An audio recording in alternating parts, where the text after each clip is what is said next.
Mẹ tớ chế ra cánh quạt chạy dưới nước, lấy năng lượng từ mặt trăng. Mẹ chế ra động cơ máy bay, biết nói chuyện. Mẹ cũng chế ra xe lửa, thích kết bạn với cây cối.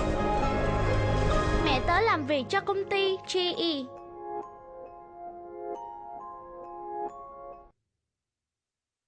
Hi there, it's delighting to see you again on the daily news of Into Vietnam, exclusively on VITV, following our major stories. Vietnam Airlines IPO fails to lure foreigners after waiting for 6 years. Foreign investors favor 100% foreign invested enterprises in Vietnam. Challenges in boosting lending to agriculture.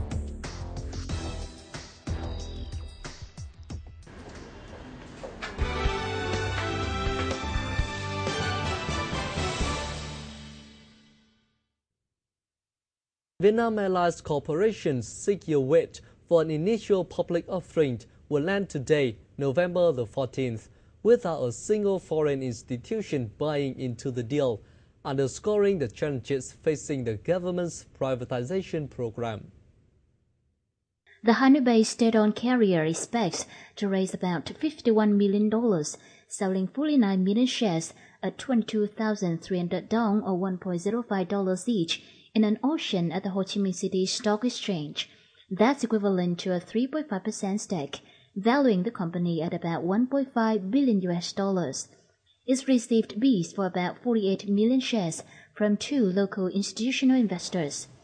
Overseas investors have bought a net $178 million of Vietnamese shares this year through November the 12th, heading for an 8th year of inflows, and avoided the state IPOs amid concerns stocks are illiquid and stakes held by non-government shareholders are too small to influence corporate governance.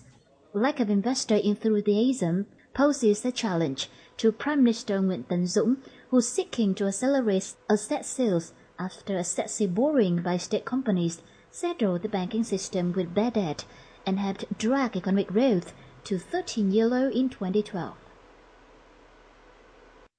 The Foreign Investment Agency said international investors from 101 countries and territories pour their funds in Vietnam via 6 forms of 100% foreign-owned companies, joint ventures, BOT, VT, VTO, among others.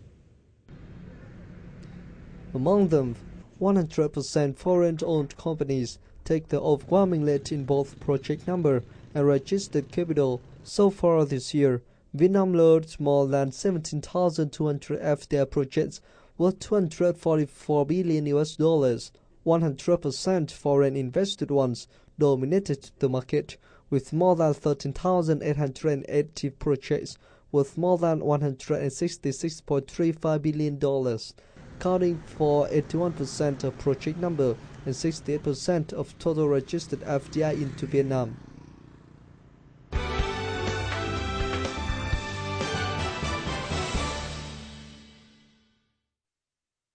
Lacking in capital investment is not a matter of one particular sector. Agriculture, one of the priority sectors, is not an exception, and the predicament is affecting negatively not only on businesses of the field, but also the growth of the sector. Watch the report for more. Agriculture and rural development is one of the 5 sectors prioritized by the State Bank of Vietnam with a low lending rate. On bank side, as oriented by the government, they always direct the capital flow to the prioritized sectors. This is a good condition for banks' development. Thì chúng tôi cũng nhận định rằng với hoạt động nông nghiệp nông thôn là ít rủi ro hơn và nhu cầu vốn của người nông dân, của các tiểu thương tiểu chủ là có nhu cầu thật sự và đồng thời đáp ứng được cái yêu cầu cái hoạt động của ngân hàng, cái đối tượng của ngân hàng nhắm đến. Thì với các ngành nghề mà phát triển nông nghiệp nông thôn thì rất là đa dạng và chúng tôi cũng đã thiết kế ra các chương trình phù hợp để cho mỗi một tiểu thương, mỗi một tiểu chủ, mỗi người nông dân đều có chương trình, đều có cái kết nối đối với ngân hàng.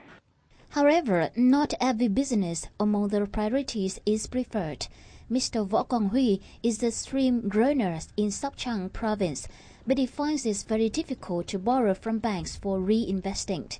Not only in lending norm is limited, collateral is also another pain. These are tough quizzes for businesses to assess the bank loans, either they are prioritized or not. Thực sự ra đó là với bây giờ là ngân hàng cho vay nuôi tôm nó khoảng có 300 triệu một hectare thôi nha, 300 triệu hectare. Trong khi đó để nuôi được 1 hectare thẻ chân trắng người ta phải bỏ ra tới 1 tỷ mấy. Mà ngân hàng á là chỉ có lấy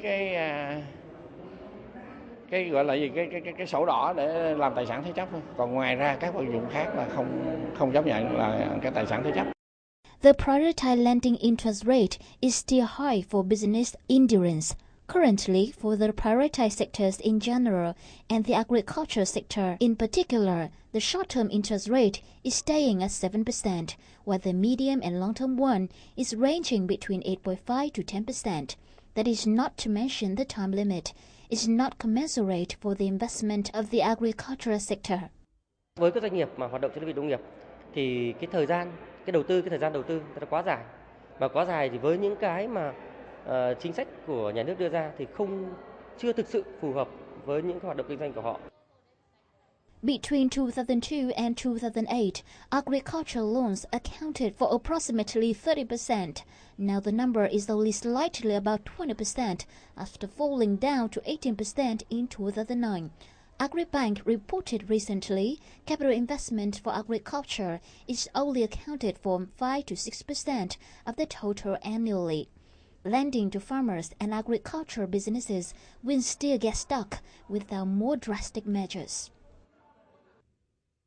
Falling petrol prices, longer financing arrangements, and raising consumer confidence are pushing Vietnamese car buyers toward bigger and more expensive cars.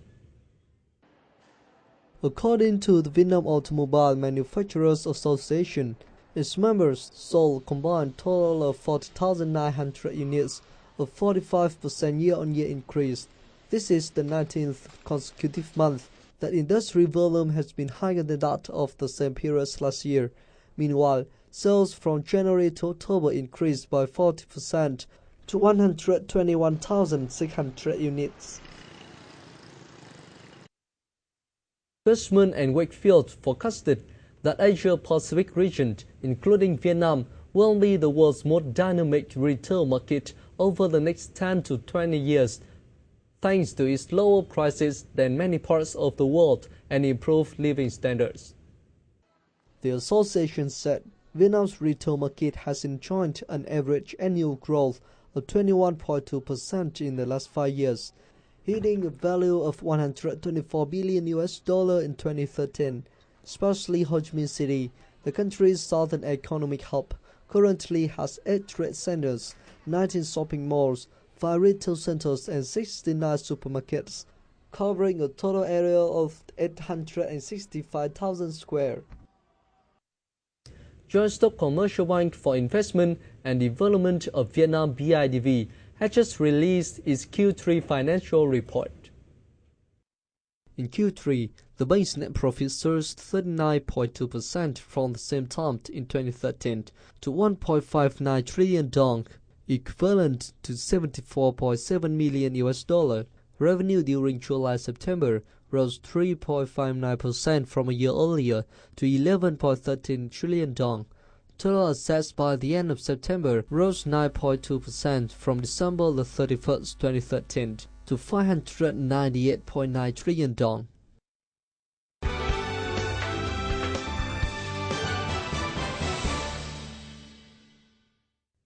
It's the end of the series. Thanks for watching. We'll see you soon and goodbye for now.